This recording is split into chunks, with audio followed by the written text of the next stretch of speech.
Hello students, welcome to my channel bloom with botany.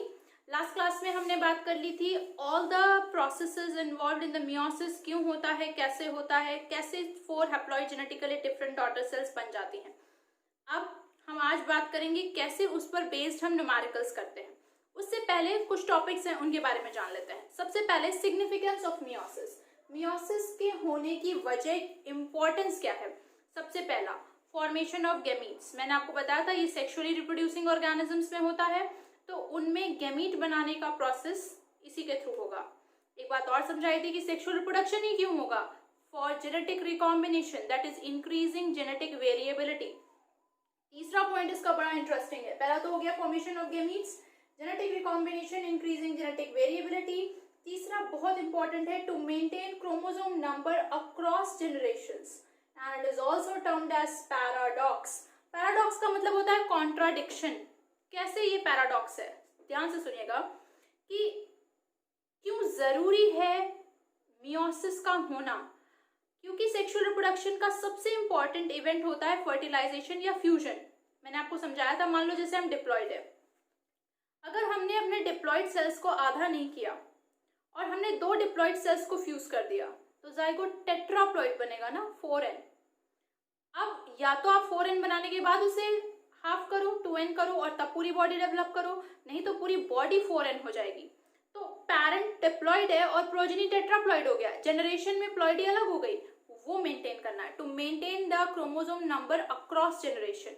अच्छा, sentence क्या कह रहा है कि क्रोमोसोम के नंबर को मेंटेन कर रहा है, और एक्चुअली में होता क्या है, हाफ करता है। दोनों बातें एक दूसरे को कॉन्ट्राडिक्ट करती हैं, इसीलिए इसको पैराडॉक्स ऑफ मियोसिस भी कहते हैं। जस्ट अ सेइंग, ठीक। टाइप्स ऑफ मियोसिस कह लेते हैं। अगर कोई ऑर्गेनिज्म की लाइफ के स्टार्टिंग में ही मियोसिस हो जाए, हर ऑर्गेनिज्म की लाइफ एक सिंगल सेल से स्टार्ट होती है एंड दैट इज जाइगोट। तो अगर जाइगोट में ही मियोसिस हो जाए तो उसे जाइगोटिक मियोसिस कहेंगे। जाइगोट इज ऑलवेज डिप्लॉयड और उसमें मियोसिस होगा तो हैप्लॉइड चीज बनेगी। इसका मतलब वो ऑर्गेनिज्म बेसिकली हैप्लॉइड था, इस वजह से उसको जाइगोट में मियोसिस करनी पड़ी। और ये आपको मिलेगा कहाँ, हैप्लॉन्टिक लाइफ साइकिल वाले ऑर्गेनिजम्स को। तो इसका एग्जांपल लिख लेते हैं। इनिशियल या जाइगोटिक कहाँ मिलेगी, found in haplontic life cycle.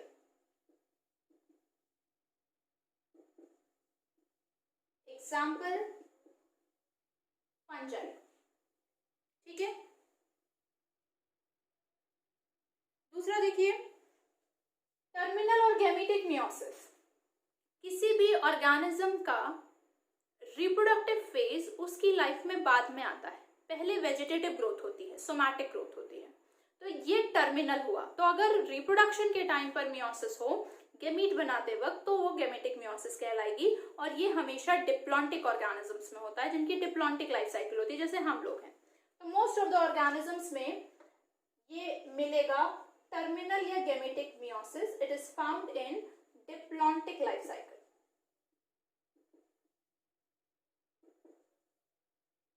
जैसे ह्यूमंस, ठीक। तीसरा, इंटरमीडिएट और स्पोरिक मियोसिस। आपने पढ़ा ब्रायोफाइट एंड टेरिडोफाइट, नाम सुना होगा। तो इनमें जो 2 फेजेस होते हैं, हैप्लॉइड और डिप्लॉइड, दोनों मल्टीसेलुलर होते हैं और उनको चेंज करने के लिए स्पोर्स का फॉर्मेशन होता है by the process of meiosis, and that is in between the life cycle. क्योंकि दोनों फेजेस मल्टीसेलुलर है, दोनों इक्वल टाइम के लिए होते हैं, तो उनकी लाइफ साइकिल को हैप्लोडिप्लॉन्टिक या डिप्लोहैप्लॉन्टिक कहा जाता है। और वहां की मियोसिस को हम इंटरमीडिएट या स्पोरिक मियोसिस कहते हैं। Found in haplodiplontic life cycle.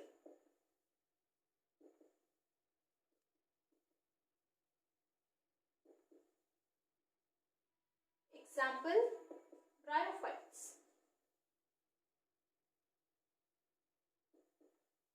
ठीक है। अब बात करेंगे टाइप्स ऑफ साइटोकाइनेसिस की। यहाँ पर 2 न्यूक्लियर डिवीजन है, तो 2 बार साइटोप्लाज्म का डिवीजन भी पढ़ा है आपने, जो आपकी एनसीईआरटी में दिया है कि मियोसिस 1 हुई, न्यूक्लियर डिवीजन कैरियोकाइनेसिस, फिर साइटोकाइनेसिस हो गई, फिर मियोसिस 2 हुई, फिर साइटोकाइनेसिस हो गई। तो 1 after meiosis 1 and 1 after meiosis 2, 1 by 1 हो रहा है, तो इसको सक्सेसिव साइटोकाइनेसिस कहते हैं। Occurs after meiosis 1 as well as meiosis 2।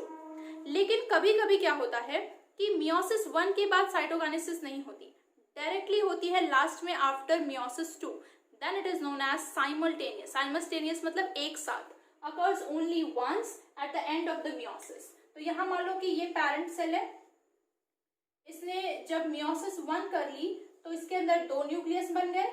अब इसको साइटोकाइनेसिस करनी चाहिए थी पर नहीं हुई, फिर इसने मियोसिस 2 किया, अब हर न्यूक्लियस से 2 न्यूक्लियस बन गए और 4 न्यूक्लियस हो गए।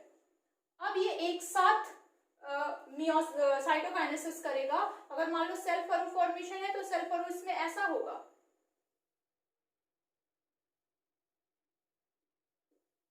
ग्रेजुअली बीच की तरफ मूव करेगा और इससे हमें 4 सेल्स मिल जाएंगी। तो एट द एंड एक साथ मियोसिस होती है, तो फिर उसे हम बोलते हैं साइमल्टेनियस साइटोकाइनेसिस।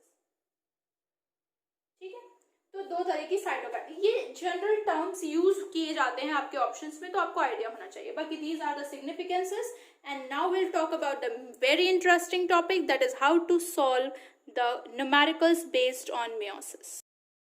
तो ये देखिए 3 फॉर्मूले यूज किए जाते हैं मियोसिस में क्वेश्चन सॉल्व करने के लिए। सबसे पहला कि कितने मियोटिक डिविजन्स लगेंगे अगर हमें n number of male gametes produce करने हो, लाइक स्पर्म्स एंड एंथेरोजोइड। तो आपने देखा एक मियोटिक डिवीजन से 4 प्रोडक्ट्स बनते हैं, तो 8 बनाने के लिए कितने लगेंगे, 8/4 यानी 2। तो टोटल नंबर अपॉन 4, तो जितने चाहिए अपॉन 4। मेल के केस में आप डायरेक्टली अपॉन 4 कर देते हैं क्योंकि बनने वाले चारों फंक्शनल होते हैं, इस वजह से direct formula is n/4। Number of meiotic divisions required to produce n number of female gametes.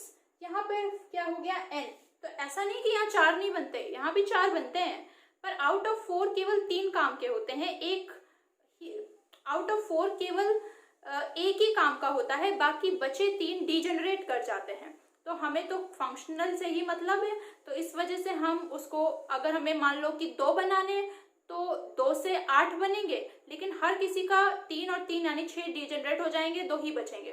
तो इसलिए जितने फीमेल गैमीट चाहिए उतनी बार मियोटिक डिवीजन करना पड़ेगा। तो it is equal to n because out of 4 meiotic products 3 degenerate and only 1 remains functional.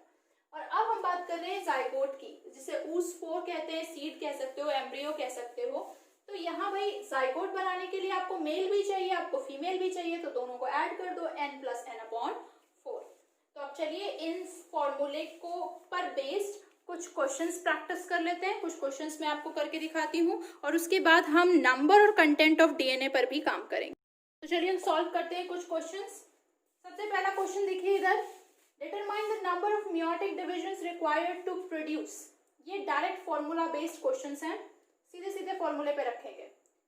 कुछ twist भी किया है मैंने, ध्यान दीजिएगा क्वेश्चंस पे। सबसे पहला है 20 pollens of wheat, pollen male है, तो अब फॉर्मूला क्या लगेगा, n/4। तो 20/4 कर दीजिए। पहले हमें फॉर्मूला सेलेक्ट करना है, फॉर्मूला क्या है, n/4। n हमारा क्या है 20, ये हो गया 20/4। तो हमारा कितना मियोटिक डिवीजन लगेगा, 5। तो हमारा आंसर क्या हो गया, 5 मियोटिक डिविजन्स। ठीक, दूसरा आ जाते हैं 15 ओवम। ओवम क्या है, फीमेल, डायरेक्टली फॉर्मूला क्या लगेगा, n, सीधा आंसर हो जाएगा 15। कुछ इसमें सोचना ही नहीं है, कोई मल्टीप्लिकेशन डिवीजन करने की जरूरत नहीं है। नेक्स्ट है 26 मेल गैमीट्स। मेल गैमीट का फॉर्मूला लगाएंगे n/4, दैट मीन्स 26/4। और 26/4 कितना हो जाएगा, 4 6 24 एंड 4, ये 6.5 आ रहा है। Now this is the twist, अब आपके ऑप्शन में 6.5 आंसर भी दिया रहेगा, पर वो सही नहीं हो सकता क्योंकि कोई मियोसिस, कोई माइटोटिक डिवीजन, कोई मियोटिक डिवीजन 0.5, आधा, 1/4, 1/8 नहीं हो सकता। तो हम क्या करेंगे, हमेशा उसको नेक्स्ट नंबर में राउंड ऑफ करेंगे। तो इस क्वेश्चन को बहुत ध्यान दीजिए, आपके चारों ऑप्शन में से एक ऑप्शन 6.5 भी होगा और गलती से आप फटाक से वही टिक करके चले आते हो। ठीक है, तो हमेशा ध्यान रखना कि ऐसे सिचुएशन में it will be round off to the next whole number. और यहाँ पे फिजिक्स वाला रूल नहीं लगेगा कि 6.25 है तो पीछे में आप कर दिया आपने 6 में राउंड ऑफ कर दिया. No, it will be always round off to the next number. Now 32 mango seeds की बात हो रही है तो फॉर्मूला क्या लगेगा, n प्लस n/4. तो ये क्या हो गया 32 प्लस 32/4. तो 4 8 जा 32. तो ये हो गया 32 प्लस 8. तो ये हो गया 40 आंसर आ गया आपका. ठीक है. नाउ तो एक तो आपको इस पॉइंट पर ध्यान देना है, बाकी तो बिल्कुल फॉर्मूला बेस्ड है. अब आप इस क्वेश्चन पेपर ध्यान दीजिए. एंजियोस्पर्म्स के केस में एक पॉलन में 2 गैमीट्स होते हैं. एक पॉलन में 2 मेल गैमीट्स होते हैं. ठीक है. तो हमें अगर 40 मेल गैमीट्स चाहिए तो कितने पॉलन बनाने पड़ेंगे.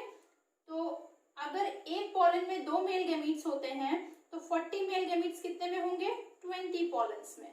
तो एक्चुअली हमें 20 पॉलन्स बनाने हैं. तो 20 पॉलन्स बनाने के लिए क्या करेंगे, n/4 यानी n दैट इज 20/4 यानी 5. और एक्चुअली हम करते क्या है, क्वेश्चन में जब आता है ऐसा क्वेश्चन तो हम डायरेक्टली 40/4 करके 10 आंसर कर देते हैं.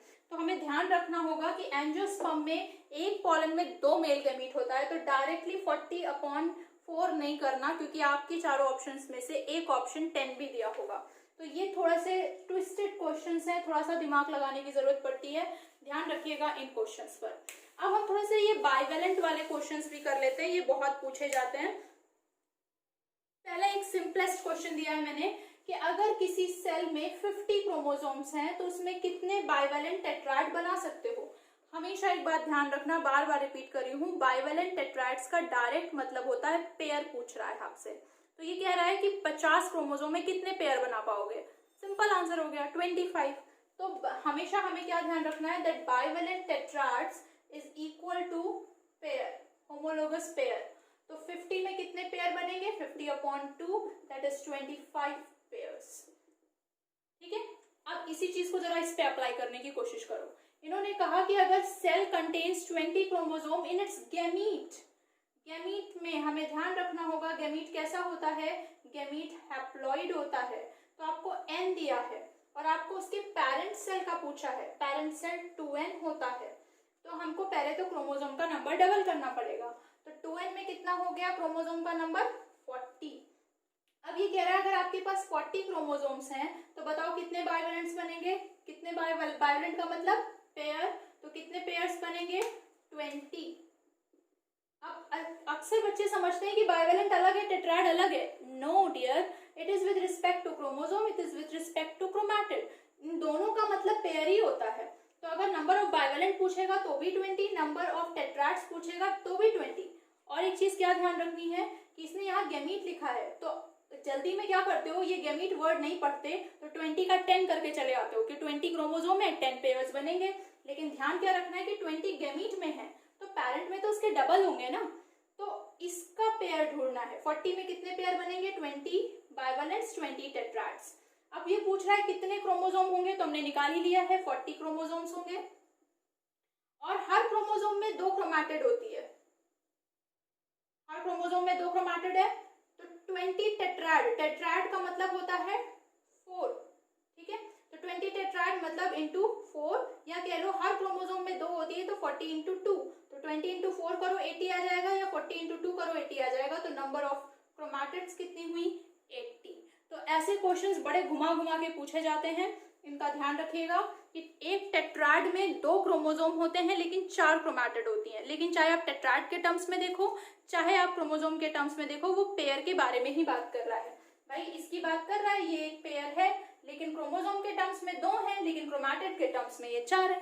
ठीक है. तो एक बाइवेलेंट में एक टेट्राइड होता है, एक बाइवेलेंट यानी एक पेयर में 4 क्रोमैटिड्स होती हैं. तो अगर हमारे पास 20 बाइवेलेंट्स हैं तो 20 इंटू 4 दैट इज 80. ठीक है. तो इस तरह के क्वेश्चंस आएंगे. अब हम जरा एक चार्ट देखते हैं जिसमें हम नंबर ऑफ क्रोमोसोम ऑफ और कंटेंट ऑफ डीएनए पे काम करेंगे. ठीक है. तो ये देखिए यहाँ पे मैंने डीएनए कंटेंट और नंबर ऑफ क्रोमोसोम के हिसाब से एक चार्ट बनाने की कोशिश की है. हम एक डिप्लॉयड सेल से स्टार्ट करते हैं. हमें पता है n is the number of set of chromosome and c is the content of DNA. Measured in picograms. तो हमने 2n2c एक सेल लिया। अब ये 2n2c जो सेल है ये पहले इंटरफेस कर रहा है G1 G2। G1 में इसके नंबर और कंटेंट पर कोई असर नहीं पड़ेगा। S फेज में कंटेंट डबल हो जाएगा। अब ये कंटेंट डबल चलता चला आ रहा है 2n4c 2n4c 2n4c। एना फेज में रिडक्शन होता है एंड वो दिखता हमें टीलो फेज में है। न्यूक्लियस में n जाएगा और 2c जाएगा। साइटोकाइनेसिस के बाद हमें 2 सेल्स मिल जाएंगी with half the number of chromosome but double content of DNA. अब जरा इस पैरेंट को इस डॉटर से कंपेयर करो। क्रोमोसोम के नंबर पे कंपेयर करते हैं, क्या हो गया है, ठीक आधा। इसीलिए मियोसिस 1 को हम क्या बोलते हैं, रिडक्शनल डिविजन।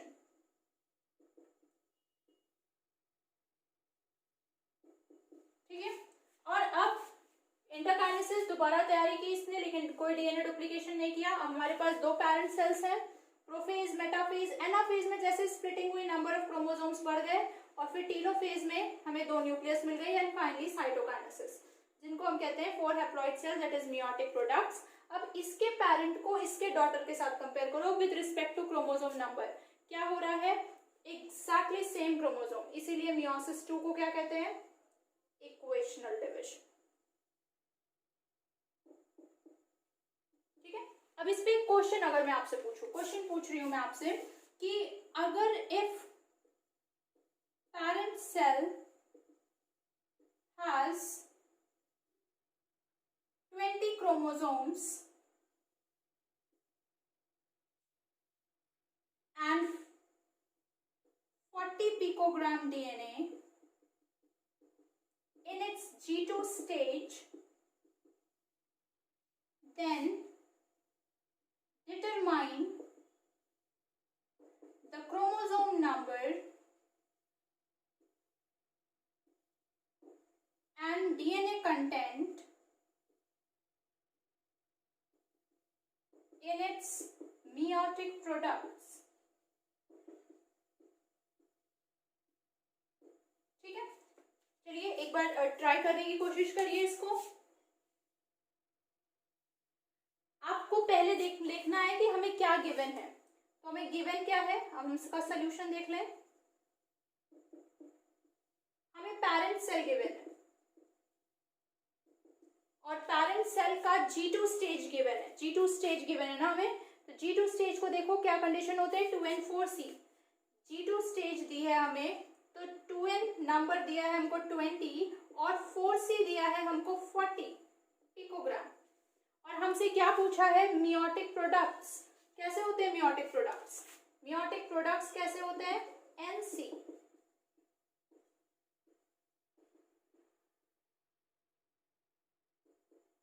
तो हमें 2n 20 पता है तो n कितना हो जाएगा 10, 4c 40 पता है तो c कितना हो जाएगा 10 पिकोग्राम। तो इसके मियोटिक प्रोडक्ट्स में ये कंडीशन पाई जाएगी। और इसी तरीके से और भी घुमा घुमा के क्वेश्चंस दे सकते हैं। तो इसके बेस पर कुछ क्वेश्चंस मैं आपको प्रैक्टिस करने के लिए देती हूँ। सो ये कुछ क्वेश्चंस मैंने आपके प्रैक्टिस के लिए दिए हुए हैं, इनको ट्राई करिए घर पे, कॉन्सेप्ट्स अप्लाई करने की कोशिश करिए और मुझे आंसर्स कमेंट बॉक्स में बताइए। अगर आपको इनमें से किसी भी क्वेश्चन में कोई प्रॉब्लम हो वो भी आप मुझसे कमेंट सेक्शन में डाउट्स में पूछ सकते हैं। तो I am leaving the screen for you. इनको ध्यान से देखिए and tell me the answers.